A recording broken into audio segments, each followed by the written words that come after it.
The journey towards physical fitness is an arduous one. How do you stay a health-minded individual in this day and age? There are so many obstacles laid out on the path in front of you, so many missteps and deadfalls, it almost seems like an impossibility, that the goal is out of reach, that it's simply unattainable. Going to the gym, well, that's out of the question. That's where all those alt-right neo-Nazis gather. And you don't want to get arrested by the police, do you? As I'm sure we're all well aware, weightlifting is the gateway to lynching black people.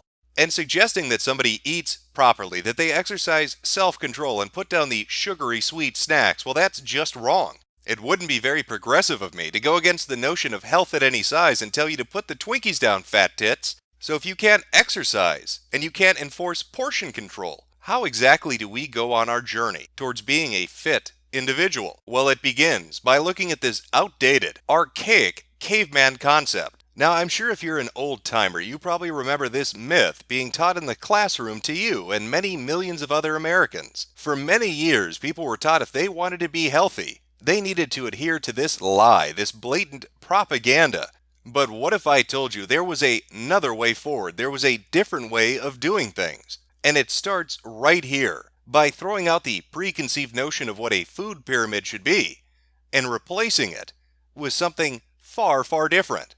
And it's this underpinning that helps to promote what I like to call the current year cookout philosophy, the Millennial Meal Guide. One of the biggest obstacles to staying healthy in this day and age is that we are far too lax in our environmental mindset. We look outside of ourselves to sustain us, looking into the environment, into the life that exists on this planet to feed our hunger. You see, the only way forward is inward, and we need to replace this food pyramid with this one. By adhering to this brand new approach, you will never have to exercise another day in your life, and you don't even need to enforce portion control. You'll never put on an extra pound ever again. In fact, I guarantee it, because we've moved well beyond simple veganism, which is the agnosticism of dieting. It is the fence-sitter's approach to a proper lifestyle. This new philosophical approach is all-encompassing. It's holistic because it uses all of you. So join me on this culinary crusade as we journey along and take a look at the different delicious, delectable, delightful treats that await us. Now, I know you wacky kids, you love your sexual liberation, and I'm sure quite a few of you have gone muff diving before. But have you ever tried a muff muffin? I cook for my husband using menstrual blood. My mouth is watering. And what secret ingredients go into the preparation of such a special dish for your special loved one? She knows it's wrong, but also knows it's not poisonous. Well, she admitted that she knew that cooking for her husband using her period blood without him knowing was wrong. She doesn't think it's poisonous. She was adamant that if cooking with her period blood was the way she could keep her marriage intact, she's okay with continuing to do it. If that's what it takes to keep my marriage intact, I have no regrets. I am a very emotional being.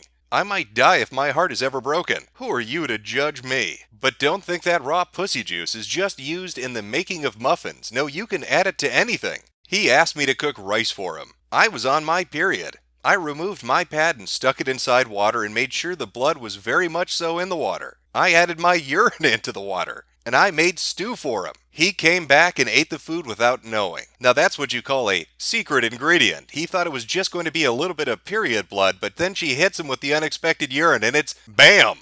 Spice City. And that BAM, that's a secret little nod to the fans of the Food Network. You know, the Food Network, the #1 source for healthy eating in America. The only TV station that has all the hot strats and pro tips you need to keep your weight under 700 pounds. Now after eating all that delicious pussy blood muffins, and pussy blood and pea rice, you're going to want to wash it down with a little something. So how about a nice tall glass of cum? Getting wasted on cum cocktails, our new crazy intern Gabe got a bunch of her girlfriends and guy friends together to drink semen cocktails. Here's how it went. Nothing says party time like dropping a load into a shot glass and then mixing in a little bit of tequila. I know when I go to a bar, I don't just want vodka on the rocks. I want those rocks to get off. Of course, remember with any food preparation to always take safety precautions. Playing with semen is not all fun and games. I would like to add that you can still contract STIs from drinking semen, even mixed in a cocktail. A good rule to stick by if you want to have your own cocktail party is never drink anyone's semen unless you can verify that they're clean. Also, don't jizz in your friends' drinks without them knowing. That should be reserved for consenting consumers only. Please enjoy responsibly.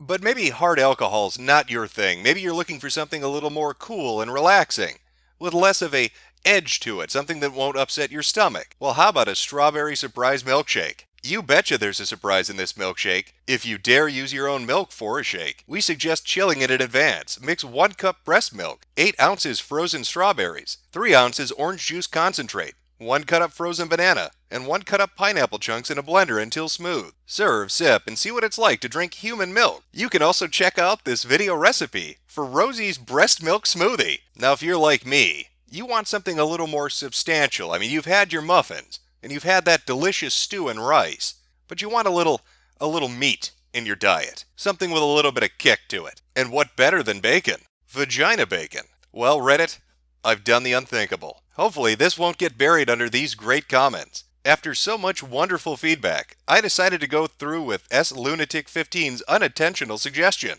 and fry my vaginal bacon. Before anyone asks, I decided not to take a bite. I did smell it, however, and it smelled fucking delicious. So I was pretty tempted, you know. Then I remembered, it came from my cunt. And this amazing recipe comes to us from a thread about a woman who was menstruating and had a little piece of her slip out and was curious just what it was and what to do with it. Do you think if you fried it up that it would taste like bacon? I imagine the meat is pretty lean. It wouldn't be all that tasty without some fatty tissue to accompany it. Cooter bacon, part of a lean diet. Or cooter bacon, made from her pleasure. Now, sadly, we live in bigoted times, and I would love to show you what this delicious dish looks like. But there is no way Google's gonna let me, is there? There's no way in hell I'm gonna be able to show you what this is without this video being pulled down immediately. So I'm gonna leave a link in the description that will take you to the original Reddit post. And I would highly suggest taking a look when you got a little bit of time. Maybe have the whole family gather around the computer because I think you're all going to be really impressed with what this bacon looks like. I can smell it sizzling just looking right now.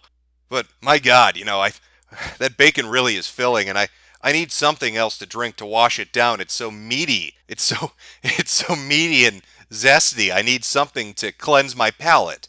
Imagine the essence of a woman in 1 bottle of beer. Beer with the flavor of champagne.